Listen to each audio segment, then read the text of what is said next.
And there we are. Yeah, we're live. So, welcome to Sacred Business Stories. This is our weekly Substack Live. It's really where we just have an honest conversation about what it looks like to build a business that aligns with your deepest truth. And today we're joined by Paola, let's see, Yaelli. Paola Yaelli. I think I got it right. She is the founder of Alma Flow, which is a movement that integrates spirituality and well-being, and she teaches yoga and leads mentorships that kind of combine ancient wisdom with modern tools. So yeah, we're really happy to have you here with us today, Paola. And I'll let maybe Carolina share a little bit more about about the connection. But yeah, thank you for being here with us. Thank you so much. Yes, Happy to be here. I'm very honored to have you. And well, I know I love your work. And I'm happy that we're going to be sharing a little bit more of you here. So if you're joining right now, welcome. Yes, hi, Kareem. Hi, everybody. I always like to remind why we do Sacred Business Stories. And it's really from a pure space of inspiration. Like if we have a calling, if you have a desire to create a business that is a combination of like all of who we are, like our failures, our victories, our certifications, can be really challenging. And sometimes when you see people out there doing very cool stuff, and if you're not there, you're like, how do I move from where I am to where I want to be? And we decided to create this so we can share a little bit of like behind the scenes, like, the path. It's like a choice that we make on a daily basis. And we just invite people that we inspire us in different ways so they can share a little more about who they are and how they came to be, or how they are where they are. And if you have any questions, I feel safer right now saying this because we have this beautiful desktop that wasn't a thing before. So if you have any questions, related to the conversation, hi Margaret, nice to have you here. Just post it on the chat, and we're gonna do our best to get Paola answering, or even if you have a question for Phil or for myself. So yeah, like Paola, thank you so much for being here. She's our yoga teacher. So we do a beautiful hot yoga with her every Wednesday morning. And we want to know, like, what is your sacred business? And we know it's a journey, right? But, what was the path, like how you are where you are today with, your mentorship and teaching yoga? Like, tell us a little more. Yeah, and the invitation, sorry, I was going to say the invitation is, yeah, we, like Carolina said, it's like we see what we see on the surface, but we all know if we've been on this entrepreneurial path for any length of time that it can get messy in the middle. And so, to the extent that you feel comfortable and able, just love to hear kind of the unscripted story. So yes, thank you. Mhm. Yeah, so I'll do like a long story short. I feel that I had many lives in just one life in my 30-ish, years old. It's just like a lot of things happen. But my work grew from a life experience, I think, not from a business plan. I think most of the people that have like a sacred business journey, I think it's more like an experience. So my background is actually in communication journalism. I studied journalism very young, and my dream was always to, live abroad, speak languages, have an international life.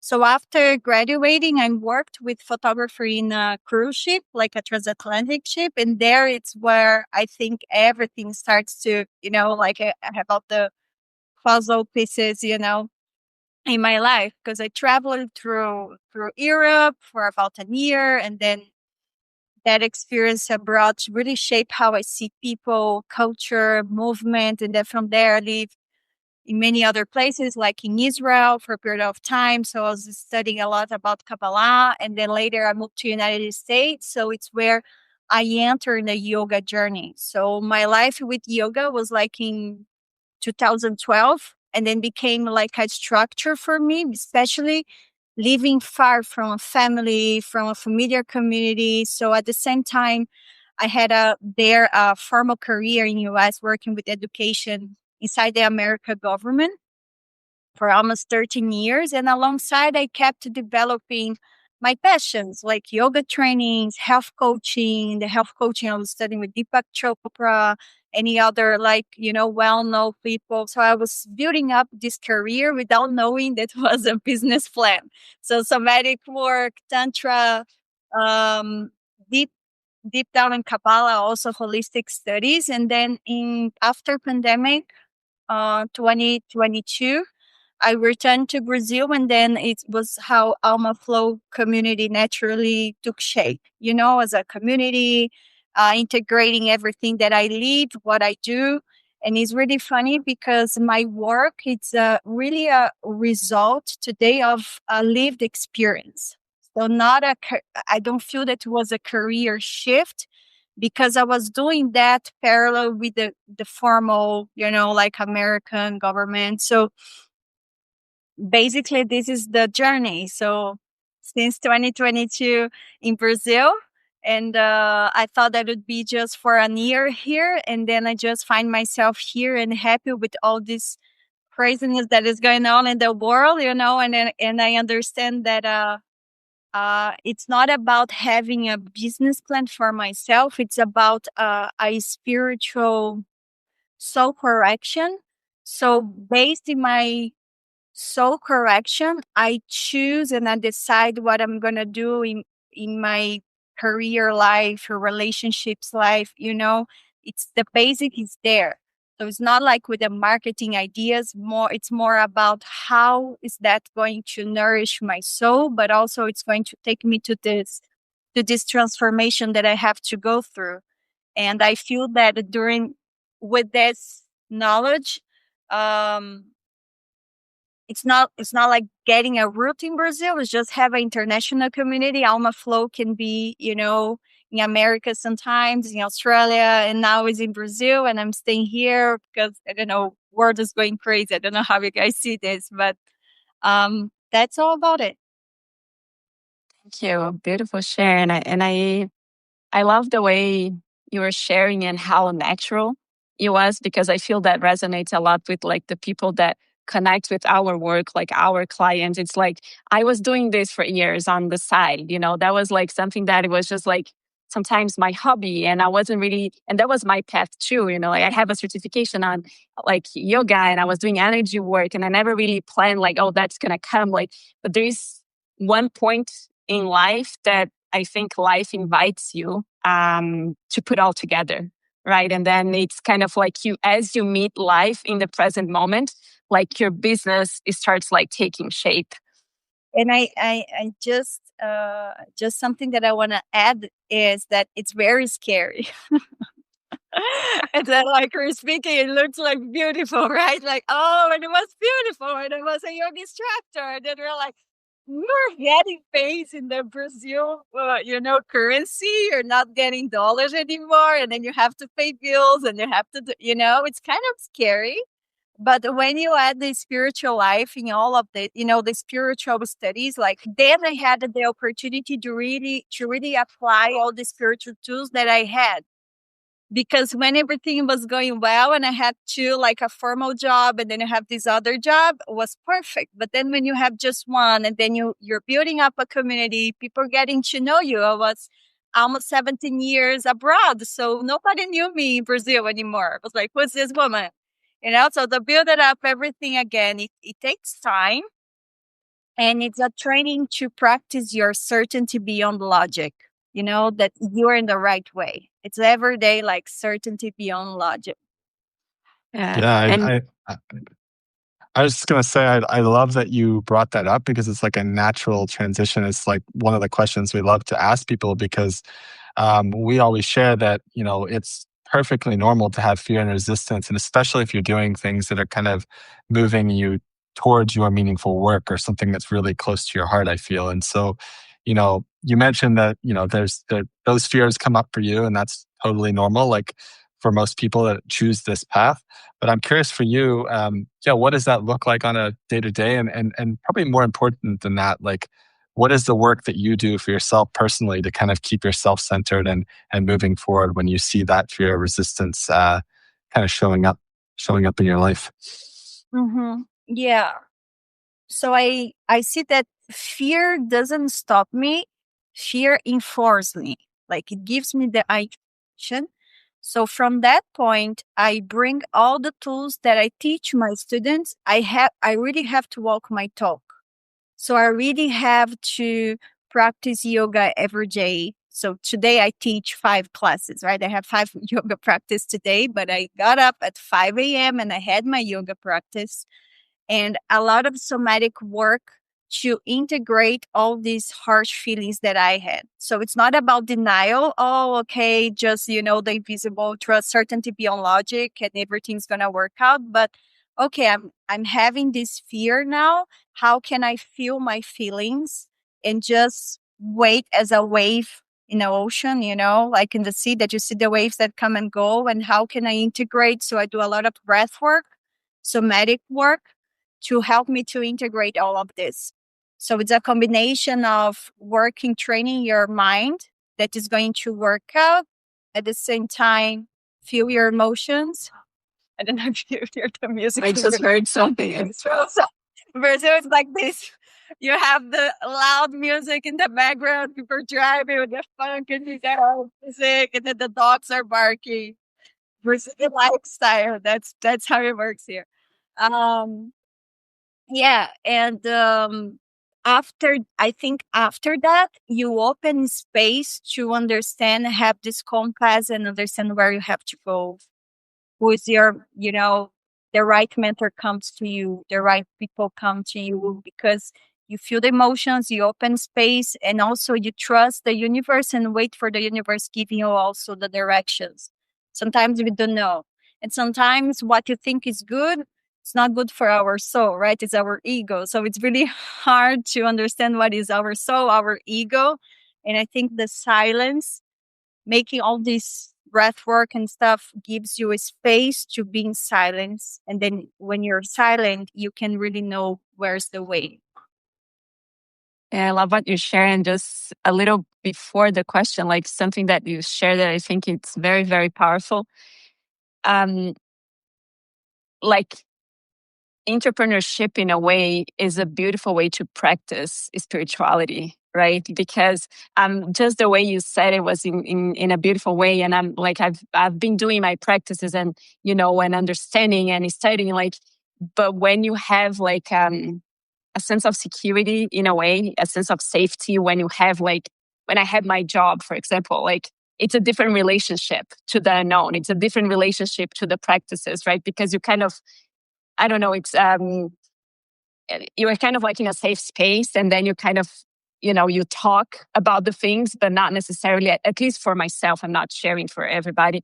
But in many ways, I didn't have as many opportunities to practice dealing with fear, dealing with resistance, dealing with like being visible, sharing my opinion, like, my opinion where I worked kind of like about life didn't matter, right? Like it was my opinion about the business itself. But now that I am my business, then you have to put yourself out there. You need to kind of like own your message. And it's just, there's more like invitations to like you almost inviting fear into your life constantly, right? Like when you step into this journey, like, and then if you think that it's wrong or you're not supposed to feeling that way, then it blocks. But if you know the way you said it, like, oh, fear is actually informing and I need to just deal with that in a different way, I think it's what keeps us moving forward and not giving up or not thinking that there's something wrong with the journey, right? Yeah, and I don't know. I think people don't, how do you say, like take for granted. Like, they really don't appreciate this spiritual tool that we have. And I think in order to have the right people come to your business, you don't want 1,000 people. And then in these 1,000 people, they really don't connect with you. They're just there to see, I don't know, to speak bad things about about your business, whatever. You really want people that really connect with you. And during this journey, I think at the beginning, at least for me, with the experience that I have, when I start teaching yoga in Brazil, all the yoga practices that I was going here was just the regular, yoga traditional practice. And then my yoga practice was not a strategy. It's just the way I am. It's just the way I am, being myself. So when I start doing the intention, when I start sharing the intention of the practice, I share things from the Kabbalah wisdom. I don't share Bhagavad Gita, for example, which is really comes from the Hinduism or the yoga. I don't talk about yoga, actually. I talk about Kabbalah, wisdom, the energy of the week, or the astrological energy based in the Kabbalah astrology. And based on this information, I prepare the practice that it can really address with the intention, the spiritual intention. And sometimes I throw some tantra somatic work during the practice. So when I started working the yoga studios here, before I had because I really believe in, to build up a community, you have to be around, So that's why Alma Flow is a movement that goes to some franchise yoga studios, but also we have our moment where we have our space. Many students that were very familiar with a different yoga practice, they really reject my yoga practice. They were like, what is this? Just asked me to do some noise, like weird noise with my mouth. Like, what is this? The tongue out? Like, what is this? And I was feeling that it was weird for them, but they are not saying that was weird for them. So it's really funny because I think it was last year, a yoga colleague teacher saw me, and then she told me, wow, I really remember that everybody was behind your back saying, what is this practice? She asked us to scream, to yell, like to break the wall. What is this? And now they love it. They say, where is the scream yoga practice? I want to sprint today. I want to put this out, So sometimes I think the universe, the life really tests you to know if you really want to do what you're doing. You're going to face the rejection sometimes, and it's okay. Yes, it's I love that, and I believe in that too. I think it's kind of like building up the energy to like, do you really want this, right? And one thing that I'm going to share with you that I don't think I shared, but I shared actually with our community. I remember in one of the classes, you started the class, and then you came and you said, I want to say something for you guys. Somebody like this, the place, they do like a questionnaire or something for satisfaction, and then people complained about the type of music that you are using it. And then you came to the class and you said like, and I want to share with you guys that if you don't like my music, there's other teachers. And I cannot tell you enough how much I appreciate that. And then I was actually teaching right after that. And I need to share that with our people, with our students, because this is the thing of like, I can't, if you want to be successful and if you want to stand up on whatever you do, you can't be fitting in everybody's boxes, right? I can't be, oh, they complain a bit. Like, I think there's a like wisdom to like, I pause and then I'm like, does it make sense? Right? Like, is the music but if it's connected to your heart and that it makes sense to you, you got to own it. And if you're not happy, just leave. You don't need to be here. And there's like thousands of other yoga teachers, right? So I just want to mention this to you because it's like, yes, it's rejection. People will not like what you have to say. People will not like your style. But if you keep trying to adapt, it's almost a testing from life as well. You will never like stand up. But the minute you're like, this is me, and you're welcome to stay if you resonate, but if you don't, you're welcome to leave.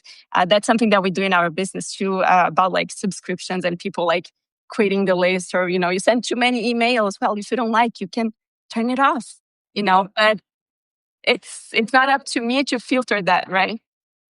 Yeah, it's funny. Yeah, and that day I was just explaining to other students after class. I was like, listen, I was doing a lot of inner work in my life, especially living abroad when you're always there, you feel like the outsider, just to, to appreciate who you are. And I don't want to fit in boxes. I just want to be who I am. And we have another, beautiful teachers there and different yoga styles. You just can go like, I'm not going to change because I already, during my young age, I try to fit in boxes sometimes, because you're like far from family, far from everybody.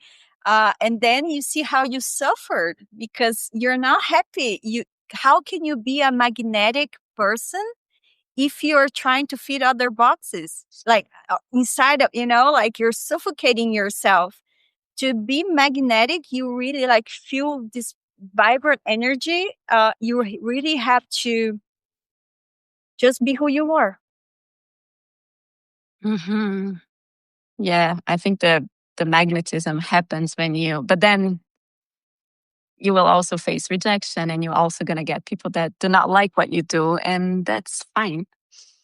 Yeah, but then, after you cross, like, it's kind of a fear too, right? To feel a rejection. It's not about the rejection, it's the fear to feel the rejection. It's like the fear to feel anxiety, the fear to feel the fears. I think it's like, you're expecting, I'm going to feel that. I think it's more about that, because when you're really feeling, it's just like, okay. And then when you just overcome that, the right people comes. And I think it's more about the quality than quantity.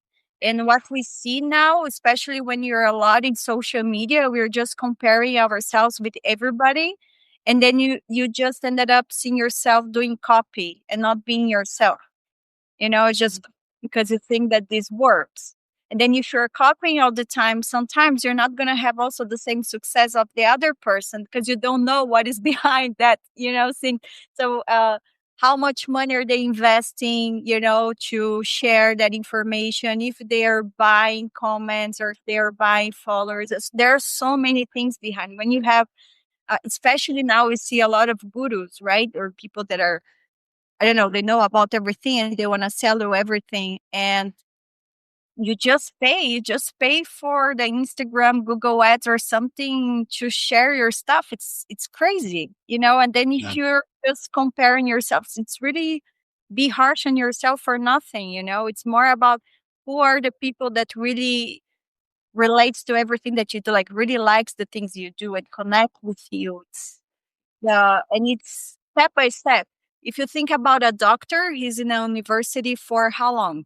I don't know, 6 years, and then they have to do all these extra courses, and then they go to hospital. So it's like, I don't know, 10 years. We open a business in a 6 months. We want to be a super like visionary success person. It's different. It takes time. Yeah, you've touched on like three really important things all at once. So thank you. Like there's three things. The first is this thing of the power of one. And that's something that we kind of share with our folks all the time, which is if you just focus on the one person in front of you, and if you're speaking to an audience, if you're speaking, through a newsletter, sometimes even just remembering that conversation you had, at that, in your case, at the end of a class or something like this, and something that was sparked from that creatively, like this is the answer versus, to your point, like trying to be everyone's everything. The second one is what you said about the not knowing what's going on behind the scenes. And this is one that I see so much. And it just kind of breaks my heart in a sense of like how people play this comparison game, but they'll go out and I always use this kind of tip of the iceberg analogy where it's like you see someone and you see what you perceive as success online, and you're like, okay, I like that. I like, actually, I don't think I'm particularly the most amazing interviewer on Substack Live, but let's just pretend that I am. And I'm like, hey, I love the way that guy Phil does his Substack Lives. I'll start doing that, and then you go over here and you see someone else and you're like, hey, I really like the way they do their newsletter. I'll go do that. And I like the way this person does their emails. I'll do that. And you kind of end up with this, what I call kind of like a Frankenstein duct tape business, because what you can't see is like everything that's happening below the surface. And you can't see, in some cases, for example, and we're very honest about this, like, we've experienced fairly fast growth here on Substack, but, and, there's a certain version of that story I could tell, which is like, hey, we started this business 2 years ago and look at us. And that would be true on one level. But there's another version of the story that I could tell you is I've actually been building online businesses for a decade. And I've had several online schools that had thousands of students. And that created a certain amount of traction that is carried over. And, so it's not all equal, right? And so I think it's really, really important for people to understand as they come into this. And then that last one, which is equally as important, like you have so many people telling you that, join this thing and, in 90 days, you're going to have 6-figure business or all this kind of nonsense. And same thing, those types of advertising, they're not necessarily true or are false, but they're deceptive in the sense that they're optimizing for the 1% of their students, right? So, for example, again, to the point that we're not all created equal, if I go buy someone's $39 product that teaches a very specific tactic, I may get a 5-figure result out of sending one email, for example. But someone who is just left their job and this is the first step that they've made to build their list, there's no way they should expect that same sort of result. And then this carries this kind of mythology forward that I feel is so harmful for people that are trying to build their business online. So anyway, I really appreciate you bringing all those things up because there's things that are that I'm fairly passionate about in terms of how we speak and just the time it takes to build something meaningful. And we had an interview with a very successful entrepreneur who talked about what he calls the 1,000-day rule, and that's kind of his limit, his bar of saying like, hey, like if you're not experiencing the signs, and he's not even saying the end result of like your highest vision, but if you're not experiencing the signs of like traction or at least the signals that you're moving in the right direction, have you given it 1,000 days? Because if you haven't, you probably haven't given it enough time. And then there's so many statistics out there about 5 years being kind of like the mark where many businesses turn the corner or they fail before that. But that's these are the realistic true numbers. And I just feel that I'm fairly passionate about people being more honest about that and upfront about it. And it's not to scare people away. There's such a beautiful experience waiting for those who want to step into entrepreneurship. But it's really to what you were saying of not experiencing the shame or feeling like I'm doing something wrong or, and which is what I often see people do because they step in and then they try a few things one time. And when they don't get this magical result because this is what they see, they think something's wrong with them and then they give up or they shift too quickly to a new idea. So anyway, I'm getting a little bit preachy, but you hit on like some stuff that's really important to me. And at this point of fear of failure, it's also something very important to work on yourself. Like I know that in Israel, people that they have like business that they fail, have a problem with the business, they're more, how do you say, appreciated by other companies than the one that never tried. Because they have experience, they open a business, there's a failure there. So, they open another one. So they get an experience and they understand what works and what doesn't work. So sometimes, and also other point is, that's why I think it's very important to know many other, entrepreneurs, like to know their life and to know how was to build up their career, because sometimes it's like a very well-known, I don't know, actress and an actor that was working with art, and then she just decided to open something online, and you don't know this person, but she's very famous in other field, I don't know. And then she's like, just to show a cup, that's it. Everybody wants to buy this cup because it's the cup of, I don't know, Angelina Jolie, whatever. And you can't compare yourself with this kind of people. Sometimes like, oh, they're not buying my cup, but they're buying her cup. You can, because they have a lot of money and they invest so much money. I remember my one of my Tantra mentor, she knows all these global people here in Brazil, and she spends like 25,000 reais just in social media, 30,000 reais just in social media.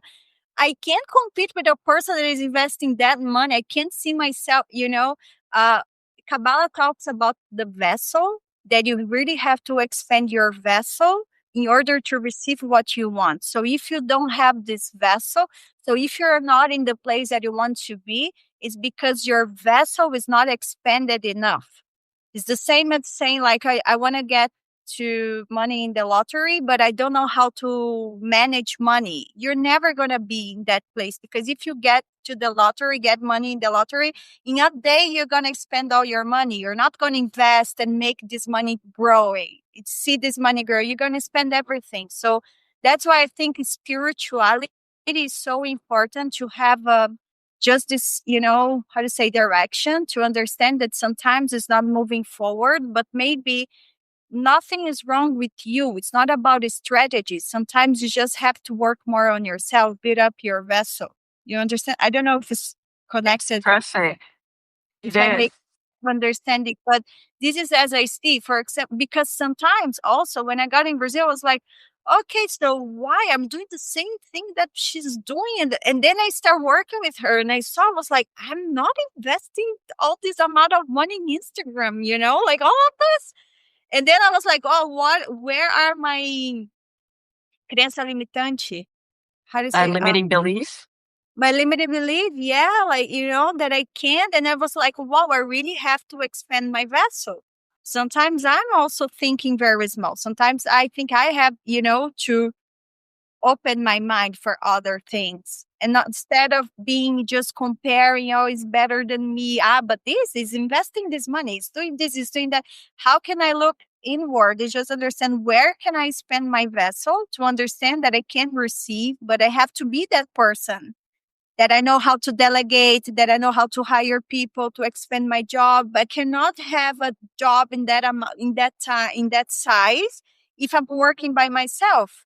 I need to delegate. I need to have space. I need to have employees. So sometimes we are very harsh on ourselves, but you just don't give this time to expand that vessel. Yeah, I love the word vessel, and I think we are like whatever we hold in our heart, like it's because we are the perfect vessel to bring that forward into the world, even if it doesn't make a lot of sense. But when we step into entrepreneurship, very often, because what we see out there is the strategy, the actions, go there and do it. But we don't realize that for you to hold a business or to have a business, there is an identity shift that needs to happen. And sometimes it's not because you're doing the wrong strategy, it's just because it's the time that it takes for you to transform into someone that actually can hold that energy. Right. And that's kind of like the work that we do in Sacred Business is like, yeah, we're going to provide you with the strategy. We're going to help you with the tactics. There's like an order of operation. Like you can't just go on social media and post every day and just think that like, oh, it's only consistency. But what about the foundation? What about the density of the thing that you're offering? And that's the transformation. Like, are you looking within and are you like sharing from experience, or are you just like reading a book and repeating like a parrot, like whatever it is, right? So the energy behind your actions matter a lot. And sometimes people just don't realize that. And they're not willing to do the transformation. And that's another thing. And that's fine too. Like maybe you tried and it's like, hey, this is just not for me and I don't want to do it. And that's completely fine. But the biggest challenge I see is actually the transformation, is changing the mindset, is actually looking within and like, there's nothing wrong with me, but I do need to change if I want to change my reality or my business or the way I serve. Yeah, I saw a workshop with my Kabbalah teacher that a woman, she was I don't remember all the details, but the thing is that she was investing a lot of money in her business and she was not seeing results. And then he was asking her, he saw her and told her, you have a lot of light, I see a lot of potential, but tell me, how's your work and how's your, the way she see her routine. And then she was start, like, the bottom line is that she was saying that the limited belief is that if she was thinking that if she was working the way that she's supposed to or delegating things, she wouldn't have time to be spiritual. Like she would have to decide, or I'll be spiritual or I have to work so hard. And then he was like, there's a way where you can be spiritual and you can also work a lot, but learning how to delegate, there's a way that you can do all of this. It's just the way you believe that, or I have to be less spiritual, or I'm gonna, if I use the money to pay this, it's not like pay, it's an investment. So it's like, it's going to grow more. And if you share here, if you respect the way of sharing, I don't know, 10%, that is one of the Kabbalah tools, that you share 10% to expand more your vessel. You can share with, I don't know, family, institution, whatever, or how can you have, there are tools, but she was afraid to do it because she was like, oh, but if I do this, then I'll not have time to sleep, Oh, but I have to sleep 8 hours. Sometimes you cannot sleep 8 hours. Oh no, but I have to keep this. So all these things was blocking her to expand. He had all the potential, but she was blocking herself. So that's why it's so important to have a mentor, to have a person so you can share all of this. So you have this direction. I love it. Thank you. Another thing I wanted to touch on, and I think maybe it'd be interesting to hear your perspective, because I know you had this big shift where you had spent many years abroad in the United States, and then you found yourself back here in Brazil. And you said something early in the interview of like, oh, like nobody knows. I'm from Brazil, but nobody knew who I was here. And you had to kind of, in a sense, I not completely, because I know you have some sense of online community, but you had to kind of start over in a way. And so, as it relates to that, what I've seen is one of the biggest challenges creators can face is kind of making connections, like meaningful connection as they're sharing their message. And so, as you've been kind of grounding your community in Brazil, like how do you approach connection? And, what advice might you have for someone who's trying to kind of share what they have to offer more consistently? And for me, this doesn't matter whether it's online or in person in community. I think in many ways, and if not always, the principles are the same. So I'm just curious what your experience is like with that. Mm-hmm. Yeah, the first thing I think it's really, for me, I help people to reconnect with their bodies, with their inner clarity. So I always think about this first. And I think that community for me comes before I scale, for example. So to build up a community, it's really, people really wants to be seen. They want to feel that they're, like you give attention. It's not about a formula, right? But I see, as much as people come to my classes, they really, all the mentorship that I do now comes from my students. I work like around here in the city. Most of them are here, online too, but I've been focusing more since I got back to Brazil to one-on-one, like in person. So I think it's about really seeing people, really connect with people. It doesn't matter if it's just one person, because this person is going to tell a friend, oh, you have to meet this person. And then they're going to bring a friend. Or they're going to say, oh, I'm going to share this because, or so being really mindful of giving this genuinely, like really be open hearted and really give attention for one on one, but from your heart, because also from people can feel your energy. And I think more than ever with this AI, revolution, where everything it's like you can create on with GPT, whatever, we are gonna be more sensible about, the energy of people. If this person wants me to sell something or really cares about me.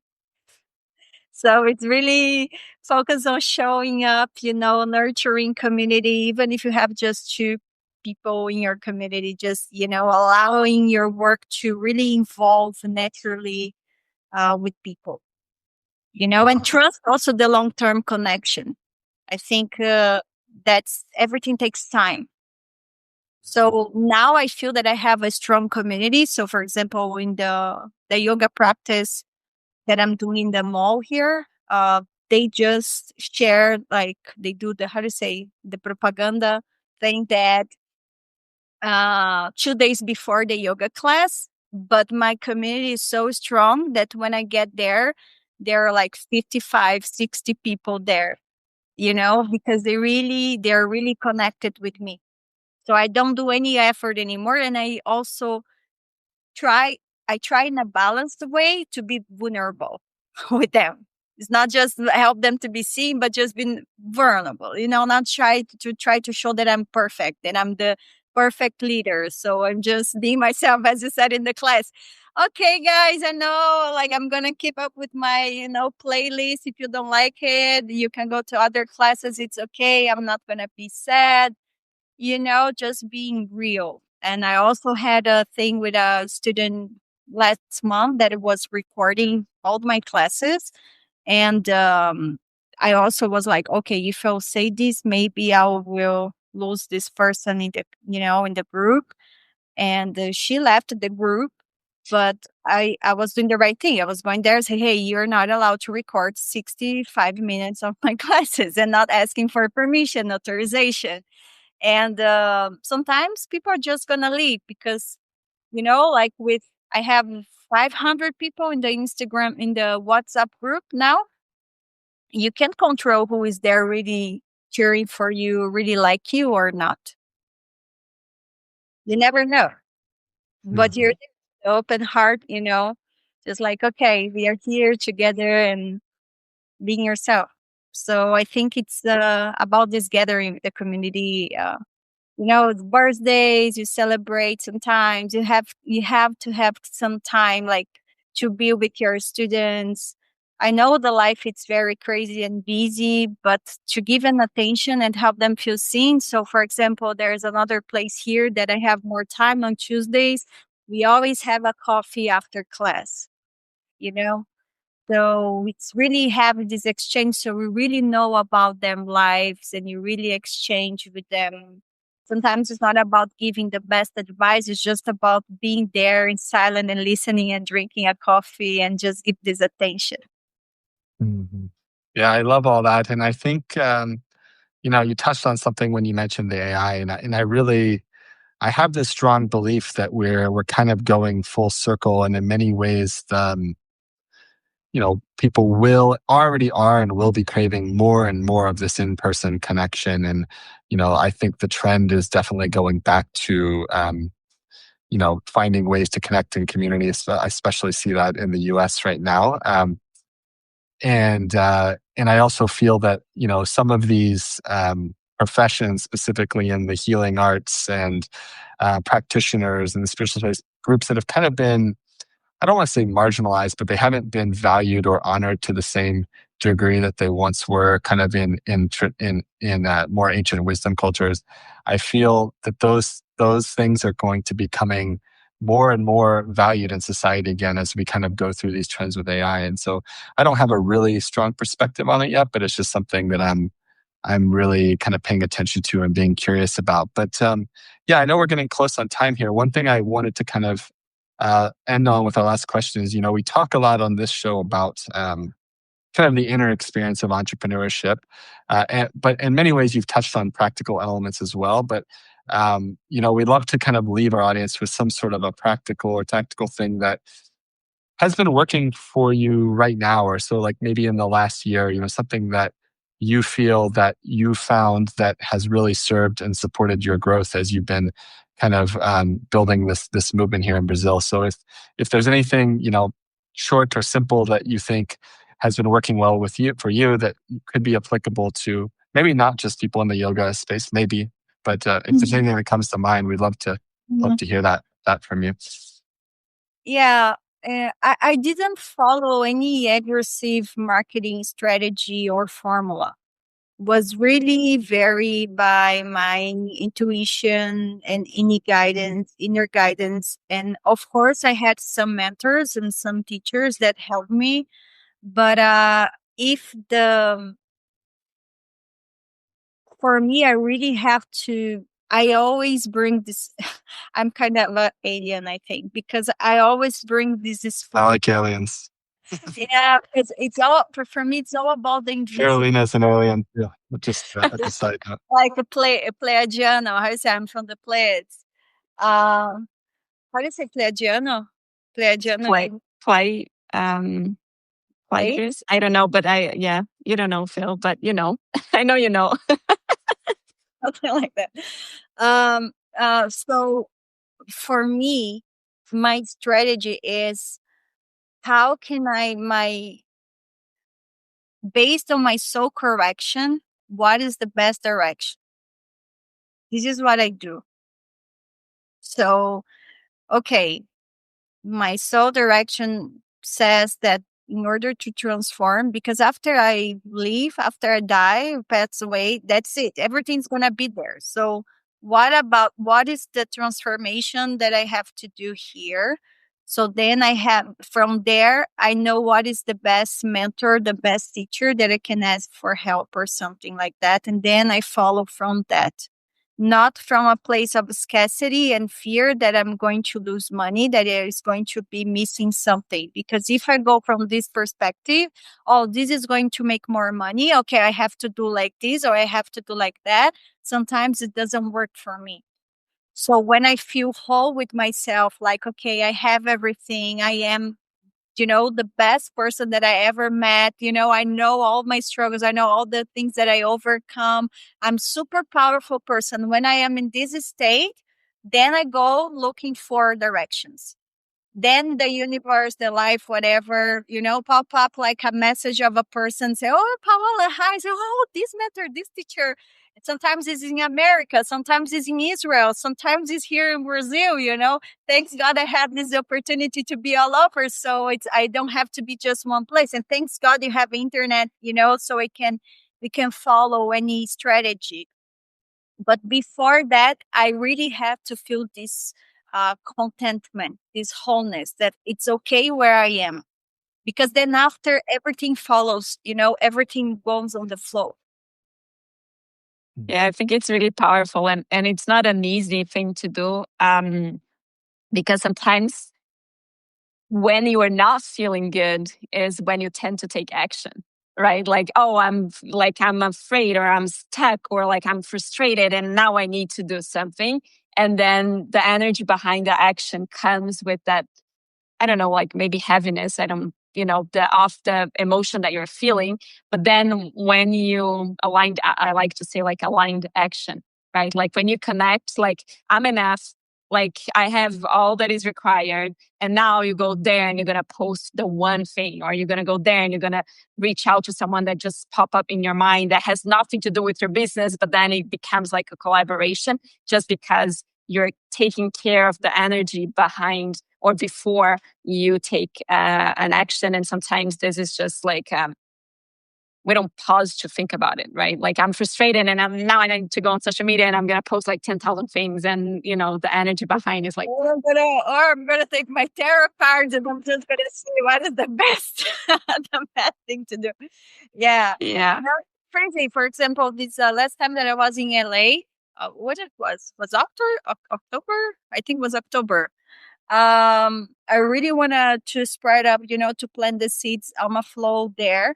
So I was going to the studio that I used to work and see like my colleagues, and then I was like, okay, I want to do some yoga practice here in the park, just, to build up a community here, to work on this in person, to go places and really like connect with people. But I really was work on this because I wasn't. It's really funny because teaching yoga sometimes it feels that I'm not working, but I am working. So I was there working, but I was not working. But this feeling of contentment, really loving, we are routine and then there and like living my past life again. So good. So I was in a coffee shop and then a couple stopped there and said, oh, can you sit here? Okay. And you start chatting and they are building up a very nice app and they invite me to be part of the app, So sometimes the universe really surprises you. Yeah. So it's like, okay, so we're gonna do, we had like an interview. Was not 100% the thing that I was expecting because there comes the illusion. Oh my God, this is going to, like I'm going to explode on the flow in LA now. And then in the end, it was not that thing, but it was really nice, like it was the thing that my vessel could hold in that time. And then we are talking, we are doing some project together. So I was going to do something and came at something else really nice. So always it can be nicer, improve, your ideas. So, and I believe that these things show up from the place of contentment, really like relaxed, not in the, oh my God, oh my God, oh my God, what I would, So that's why it's really important when you have like, I don't know, a formal job. I don't know how you say that. Like a set job, you know, um, save some money. If you like you're working at two different jobs, how can you save money? Like really, or sometimes when you're really in a good moment that you're really making a good money, how can you save a little bit? Because sometimes you would need this money, like when say vacas gordas, vacas magras. Now that is my English is going away. That's it. I don't think we can translate that. We have like phases of like fat cows and thin cows, which is like fat cows would be a lot of money, but it doesn't make any sense in English. You know the dream in the Bible that Joseph was having a dream saying the cows was like have a lot of like food, and then the time that was a scarcity, less food. So it's kind of this like you really need to know when you have a good situation with money, how can you save for the moments that you're not going to have so much money, so you're not feeling this, oh my God, oh my God, oh my God. And how can you live in a humble way sometimes? Because then you're getting a lot of money. It's like, oh, now I want a nicer car. Now I want to move this apartment. Now I want this. Now I want that. So the world is going crazy. How can you be humble? Not that you cannot have everything, like you can have everything, but you have to feed it on the ground. You really understand where you're going. You're building up something slowly, So this is the way I see. Mhm.